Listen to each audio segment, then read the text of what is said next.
ശ്രീനാരായണ ഗുരുദേവ തൃപ്പാദത്തിൽ എൻ്റെ സാഷ്ടാംഗ പ്രണാമം. ശ്രീ മങ്ങാട് ബാലചന്ദ്രൻ സാറിൻ്റെ ഗുരുദേവ കഥാസാഗരം ഭാഗം 130 പ്രകാശം പരത്തിയ വാക്കുകൾ.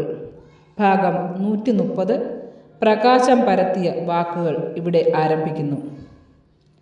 ചെറായിയിലെ ശ്രീ ഗൗരീശ്വര ക്ഷേത്ര സന്നിധിയിൽ നടന്ന മഹാസമ്മേളനത്തിൽ വെച്ച് വിജ്ഞാനവർദ്ധിനി സഭയ്ക്കാർ ഭക്തിപുരസ്സരം സമർപ്പിച്ച മംഗളപത്രം ഒരു പുഞ്ചിരിയോടെ ഗുരുദേവൻ സ്വീകരിക്കുകയുണ്ടായി. ഫോട്ടോ പോലെ ഫ്രെയിം ചെയ്ത് മനോഹരമാക്കിയതായിരുന്നു ആ മംഗളപത്രം.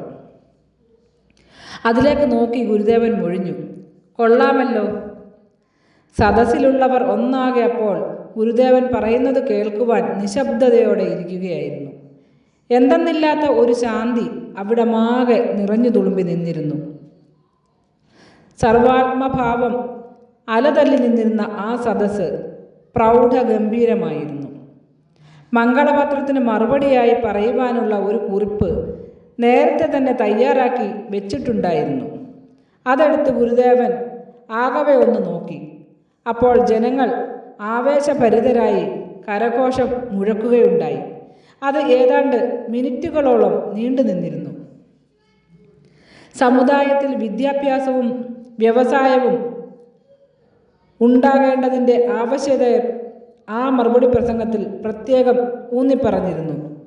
സാഹിത്യ സംഘങ്ങളും വായനശാലകളും നാടെങ്ങും ഉണ്ടാവണമെന്നും ഉണ്ടാക്കണമെന്നും ഗുരുദേവൻ ആഹ്വാനം ചെയ്യുകയുണ്ടായി. എല്ലാ മനസ്സുകളിലും പ്രകാശം പരത്തുന്ന വാക്കുകളായിരുന്നു അവിടെ മുഴങ്ങിക്കേട്ടത്. ഓരോരുത്തർക്കും ഓരോ പുതിയ മനുഷ്യരായി തീർന്നതുപോലെയായിരുന്നു അപ്പോഴത്തെ അനുഭവം. ആ ചടങ്ങിന് ശേഷം ജനങ്ങൾ ഗുരുദേവന് അടുത്തെത്താൻ വലിയ തിക്കും തിരക്കും കൂട്ടുകയുണ്ടായി. അത് കണ്ടിട്ട് ഗുരുദേവൻ ഇപ്രകാരം അരുളി ചെയ്തു, നാം നിങ്ങളോടൊത്തുണ്ടല്ലോ.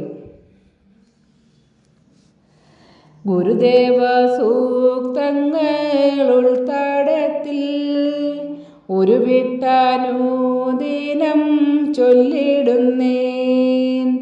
ഗുരുകുല ജീവിതം കൈവരാനായി ഗുരുവേ ഞാൻ നിന്നെ നാമിച്ചിടുന്നേൻ.